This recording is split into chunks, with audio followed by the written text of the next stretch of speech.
We're starting to focus on the life of Joseph. And what is so interesting to me is I've just been reminded of this great story is,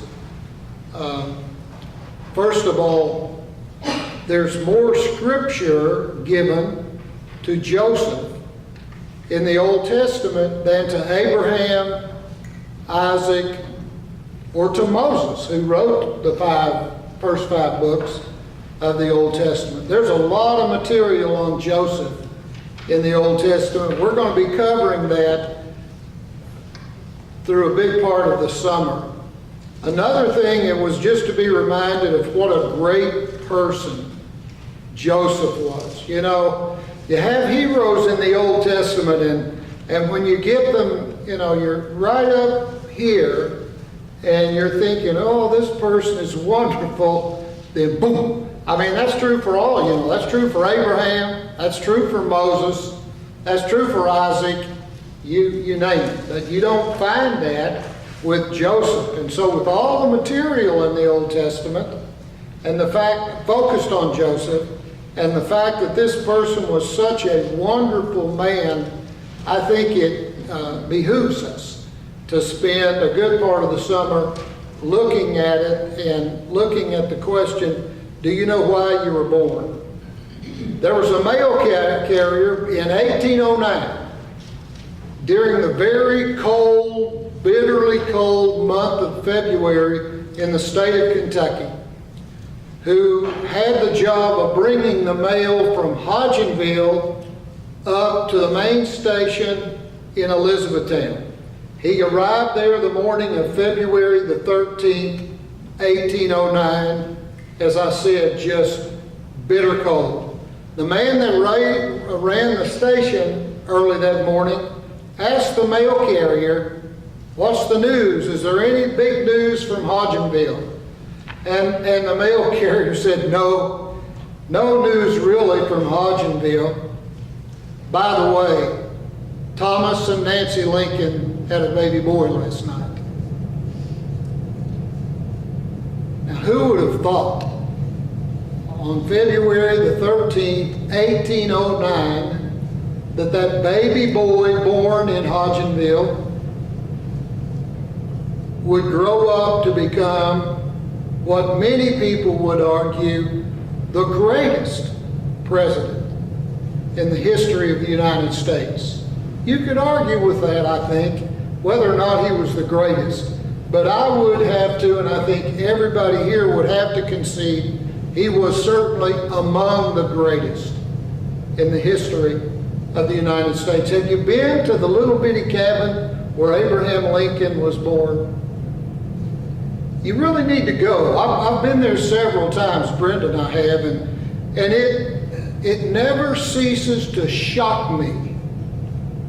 Never ceases to shock me when you walk into that little reproduction. It's an exact reproduction of the cabin that Abraham Lincoln was born in. When you look around at that little one-room log cabin, the cracks between the logs filled with mud, and realize a little baby born in this cabin became the President of the United States. It's really a very surprising experience to go through. Mark Twain said, there are two great days in every person's life. The day that you're born and the day that you discover why.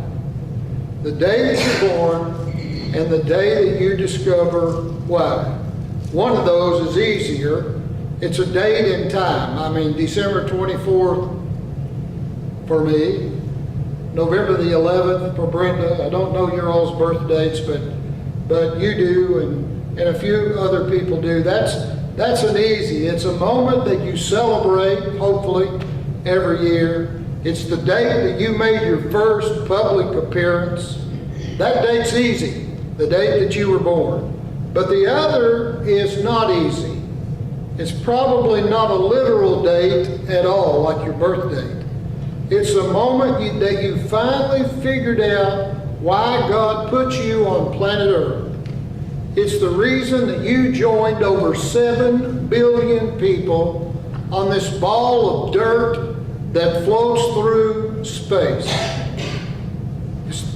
The first day explains your presence on Earth, your birth date, and the second explains your purpose. Do you know why you were born? Do you know for what purpose you were born? Often it takes a long time to discover that. But you know, there are people that of whom it's said, maybe there's a lady here and people say, well, she was born to be a mother. And someone else, a young fellow, they might say, well, he was born to play baseball.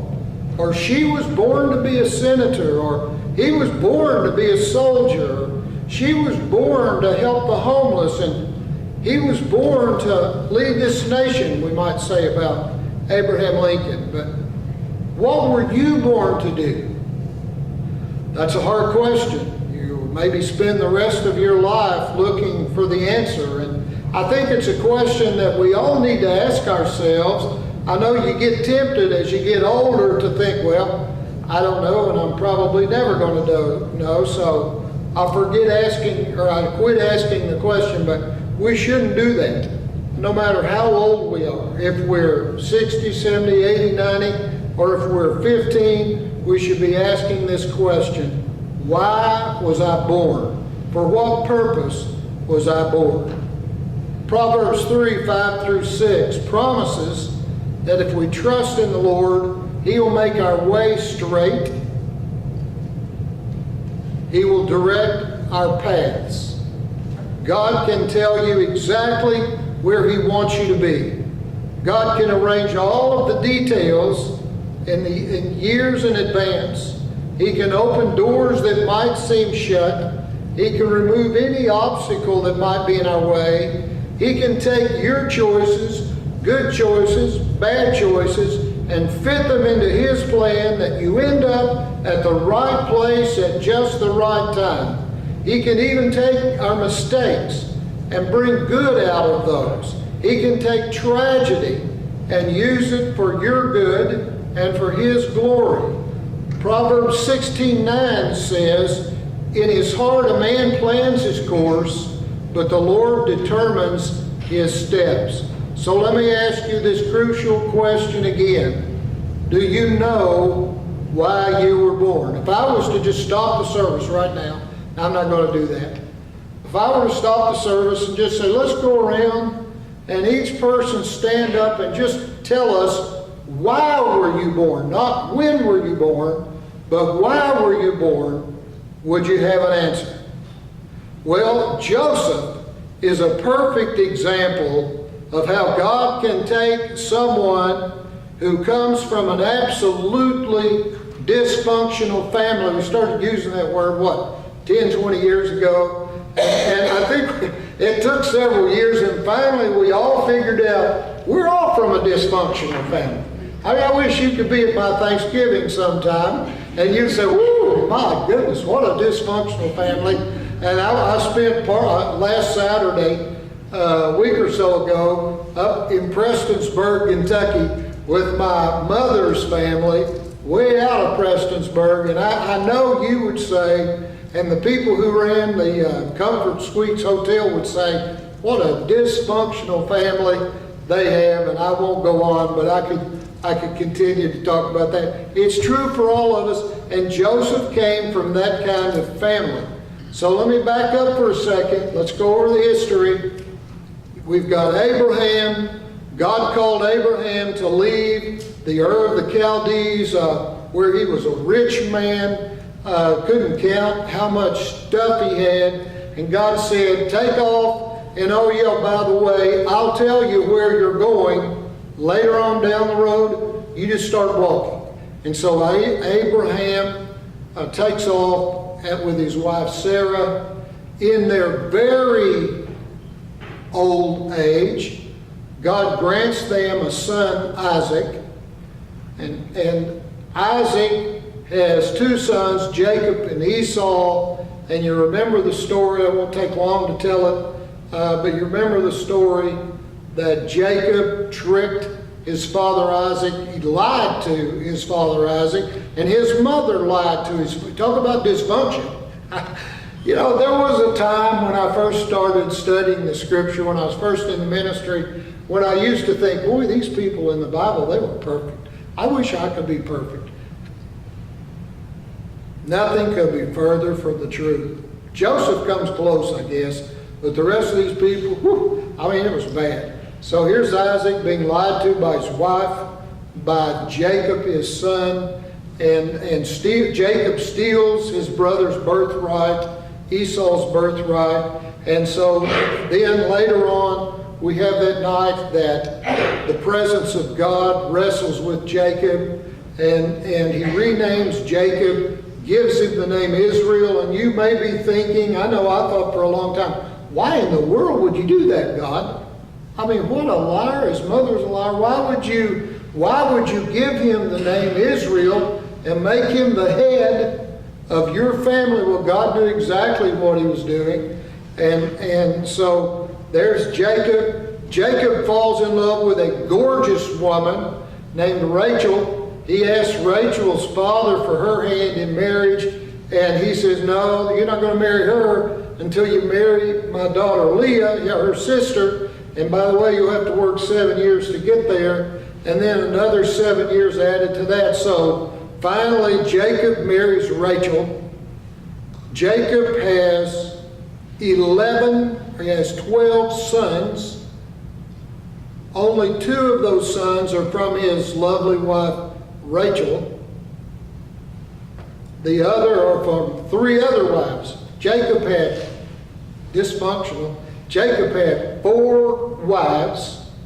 From Rachel, he had 2 sons. And the rest of them were Joseph's half-brothers and a sister, Dinah. So all of that quick background to get you up to where we are on the 37th chapter of Genesis. And I want us to look at that now. Here's Joseph, this young son, this son that was born to Jacob, and Jacob had doted on him all of his life. Let's walk through here with me, verse by verse, if you would. 37th chapter, verse 1. Jacob lived in the land of his father's sojournings in the land of Canaan. They're living in that land of Canaan that God had called Abraham to. Abraham didn't know when he left Ur of Chaldees. That's where God was sending him. But it's a little bit erroneous to say that they lived there. The word sojournings is right. They were nomads. And they would go into an area, they would pitch tents, they would stay there for a period of time while their flocks would eat the grass in that area. Then they would pack up and move to another area in that same land of Canaan. It says in verse 2, these are the generations of Jacob. Joseph, being 17 years old, was pasturing the flock with his brothers. Now remember, there are 12 of these boys. And when it says pasturing the flock, don't get in your mind that these 12 guys are out there with a dozen sheep. It wasn't like that. They were out there with hundreds, maybe thousands of sheep. So they would need all 12 of these fellas to take some of the responsibility. It says he was a boy with the sons of Bilhah and Zilpah, his father's wives. And Joseph brought a bad report of them to their father. Joseph was a tattletale. This may be the worst thing we find out about him in the book of Genesis. He was one of these guys that, he just didn't do a wrong thing. So when he saw wrong being done, he went back to his father Jacob, and he told about his half-brothers and how they weren't doing a great job with the sheep, brought this bad report. And it says, now Israel, Jacob, loved Joseph more than any other of his sons because he was the son of his old age. That's not a good thing to do. But I don't think Jacob could control that, could he? He probably shouldn't have made Joseph his favorite son. And I have a feeling, we'll see it out a little while, I have a feeling that Jacob had made that public. He had probably been one of these that said to the other half-brothers, why can't you be like my son Joseph? Why can't you be more like that 17-year-old boy of mine? And they probably heard that all of Joseph's life. And so they were pretty sick of it. We're going to find that out in just a little bit. It says, and he made him a robe of many colors. Now, there have been a lot of misunderstandings about this. I love Dolly Parton's Coat of Many Colors. One of the finest songs written and done in the history of America, in my opinion. I like Dolly Parton too, but anyway, I love that song. It makes a great song, and I've seen pictures of the musical Joseph and his multicolored dream coat. I'm messing up the name, but I think you know what I'm talking about. But scholars tells us that this is not primarily about the colors of the coat, that's not the big thing. The big thing with this coat is, scholars have discovered, is that this coat had no sleeves. And you're thinking, well, what's the big deal? You know, people wear sleeveless coats or sleeveless shirts all the time. It's a huge deal in this culture, because if you were given a coat with no sleeves, that means you weren't expected to work. No, none of these people wore robes with sleeves. These are working people. And they would make these coats by just taking a strip of cloth or heavy cloth that would be about 10 feet or about 11 feet long, and they would fold it over halfway. They would cut the top of it for a neck. You just pulled it down over your body, and then you got some leather or whatever, and you tied it around you, and it would come down on the shoulders, on the sides, just like this. So that's what most people wore, especially most men who were out working in the fields and etc. So when Joseph's brothers saw that he had been given by his father a coat with sleeves in it, I mean, that's just pretty much up in your face, as they say today. You're thinking, especially, thinking about hauling hay all day long in a hayfield. And I mean, it's hot as it can be. It's done in the summertime. And that hay, you know what it does when you're working and you're sweating? That hay, when you grab it and you're throwing it up on the wagon, and one guy's on the wagon organizing it, which I never could do. There are people who have a skill, they can organize that, and it's just tight as it can be. You're grabbing that hay and throwing it, and those pieces of hay are flying back on you. They're getting all around your neck, they're getting down in your shirt, and etc. You wouldn't want sleeves on. But you realize this baby boy, daddy's boy, was given a coat that had sleeves in it. So he wasn't going to be expected to be out in the hayfield hauling the hay. So you can see a little bit of what's going on in their eyes, in their minds. And to make it worse, it says in the 4th verse, when his brothers saw that their father loved him more than all these brothers, they hated him, could not speak peacefully to him. And to make it much worse, listen to this. Joseph would you tell this dream if you had it? I mean, Joseph, keep your mouth shut, okay? You don't have to tell everybody this happened. But Joseph had a dream, and when he had told it to his brothers, they hated him even more. He said to them, hear this dream that I've had. I can see he is so nonchalant about this. He's an airhead maybe. He can't figure out that his brothers aren't going to like this story, but he's telling the dream. Behold, we were binding sheaves in the field. Same thing as a hay work. Same kind of deal. We were binding these wheat sheaves out in the field, and behold, my sheaf arose, stood upright, and behold, yours, these are his 11 brothers standing around, behold, your sheaves gathered around me, the sheaf, bowed down to my sheaf. His brothers said to him, are you indeed to reign over us, or are you indeed to rule over us? So they hated him even more for his dreams and for his words. And then it gets worse. I wish it would get better, but it gets way worse. Then in the 9th verse, he dreamed another dream, told it to his brothers. I can see, hey, all 11 of you, I've got exciting news. I've got another dream. I want you to get up here close and listen to this dream. He said, behold, I've dreamed another dream. The sun, the moon, and 11 stars were bowing down to me. But when he told it to his father and to his brothers, his father rebuked him and said to him, what is this dream that you've dreamed? Father figured out that not only are these 11 brothers involved in this dream, Father figured out he's involved in this dream, and he's going to be bowing down to this one. What is this dream that you've dreamed? Shall I and your mothers and your brothers indeed come to bow down ourselves to the ground before you?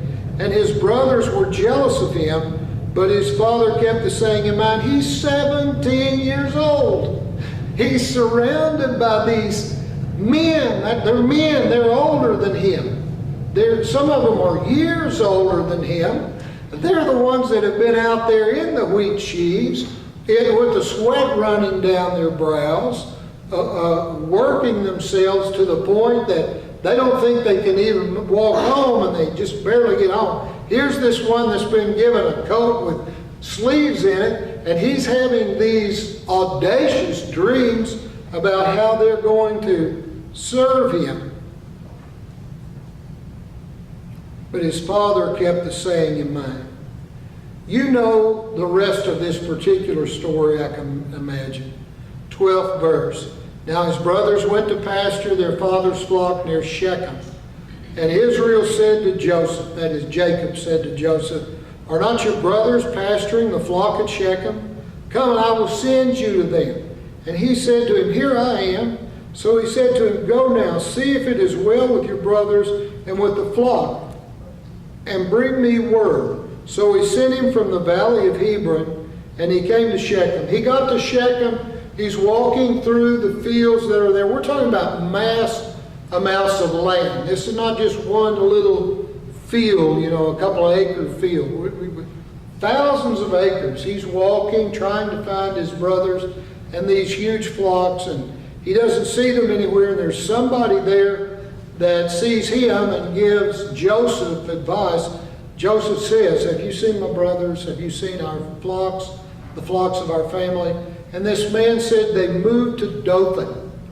And so Joseph, being obedient to his father's wishes, takes off from Shechem, starts moving toward Dothan. He gets to Dothan, and the brothers are there. And the brothers, by this time, they had totally and completely had it with their little brother. And he was the youngest, except for the young son Benjamin. Joseph is next to the youngest, 17. They've had it with this guy, with his dreams, with his coat, and etc. And so they conspire together to do something about him. The 18th verse says, they saw him from afar, and before he came near to them, they conspired against him to kill him. And they said to one another, here comes this dreamer. Come now, let us kill him, throw him into one of the pits.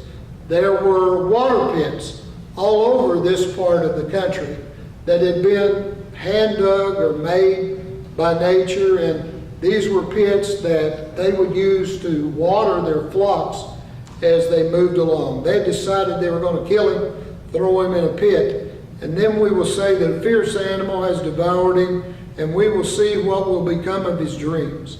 But when Reuben heard it, he rescued him out of their hands, saying, let us not take his life.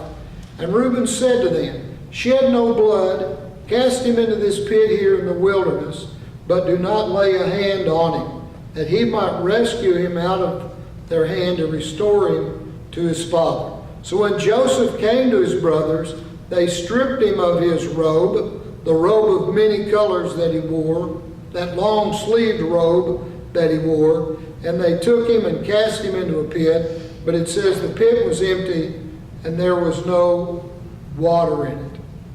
They sat down to eat. While they're eating, they look up and they see a group of nomads that are moving through that area. The Bible tells us they are the Ishmaelites and the Midianites, both from the same clan from Abraham. They're moving. They've got lots of goods, stuff that they're taking to Egypt to sell. And one of them gets the wise idea, hey, why would we kill him? We can sell him to these people. They can take him to Egypt and sell him to the Egyptians. And the Bible tells us that that's exactly what happened. Joseph was sold to those nomads. Joseph was taken to Egypt. Joseph was purchased by Potiphar, who happened to be the prime minister of Egypt. There was a Pharaoh who's like the chief executive officer, I guess you would say. And then right under that, chief operations officer, the COO, Potiphar, who bought this boy, 17-year-old boy, to be his servant and to be his slave. The Bible also tells us that his brothers ripped that coat with the long sleeves all to pieces. They killed a young goat and they dipped that coat in the pieces of the long sleeve coat in the blood of that young goat, took it back to Joseph's father, Israel or Jacob, and said, evidently, your son's been eaten, torn to pieces. This is all that's left. Do you recognize this coat? Now that was a dumb question, because they knew he would recognize that coat. They bring the coat to him, and he does recognize it. Now we're going to continue through the rest of the summer looking at what happens to Joseph. It's an unbelievable story. It's a great story, in my opinion. And I'm really anxious to walk through here with you. But I don't want us to get too far this morning. I want to come back and ask you the question that I asked you early on in the sermon. Do you know why you were born? Could you say, this is the purpose for my being born? And let me end by saying this. I believe the Bible teaches that God has a purpose for all of our lives. God has a blueprint for all of our lives. Now, most of us don't follow it. Some don't follow it at all. Some maybe come in and out of the blueprint. You know, for a while they're following it, and for a while they're not following it. God has a will. God has a blueprint for all of our lives. If we know Christ as Savior and Lord, He has a spiritual gift package for you. He has a spiritual personality for you. God has a purpose for you. But one of the saddest things in the world, to me, is to see Christians who live their lives without ever asking, God, what is your purpose for me? I believe that God is always working around us. I don't know if you've gone through the material of Experiencing God, but that's what Experiencing God is all about, written by a wonderful man, Henry Blackaby. And Experiencing God's first principle is, God is always at work around you. And our purpose is to discover what God is doing around us and to join Him in that. I used to have this all messed up Back in the day, I remember when I was in college, and I used to pray so sincerely, God, show me your will for my life. God, show me what you want me to do. God, show me your will. And I would pray that over and over. I wanted to know God's will. But the huge mistake that I made is that I would do very little for God during that time. It's confession. I'm on my knees praying for God's will, and I have a feeling that God was saying, get up and do something for the cause of Christ. I know Christians who can almost quote you most of the Bible. And they can argue with you about when's Jesus coming back, and they can give you all these verses out of Ezekiel and Daniel and Revelation and etc. And they don't do flip for Christ during the ordinary days of their lives. They're consumed by the other. And I'm convinced that God's up there pleading, just serve Christ. Matthew 5, 6, and 7. Sermon on the Mount tells us what Christ wants. Jesus was asked, what's the will of God? And what did he say? To love the Lord your God with all of your heart, all of your mind, all of your soul, and all of your strength, and your neighbor as yourself. And then the wise man said, who then is my neighbor? And Jesus proceeded to talk about the story of the Good Samaritan. God has a specific purpose for your life. God will reveal that to you. You don't have to sit down. You don't have to go to a monastery down here in Coleman and say, lock the door, don't let me out of here until God reveals his will for me. You don't have to do that. You just have to live your life each day serving Christ as you can. How do you serve Christ? By serving others primarily. Small acts of kindness. And God will continue to open himself up to you and show you what he wants you to do. Would you bow your heads and close your eyes? Father, forgive us for the fact that most of us are sitting waiting for a lightning storm or thunder, something spectacular to come along and say in a loudspeaker, this is what I want you to do. Father, forgive us for the days and days we've spent oblivious to needs around us and for opportunities to serve you. I pray that you would help us to learn your purpose for our lives and to be dedicated to your service in that. For I pray in your Son's name, amen.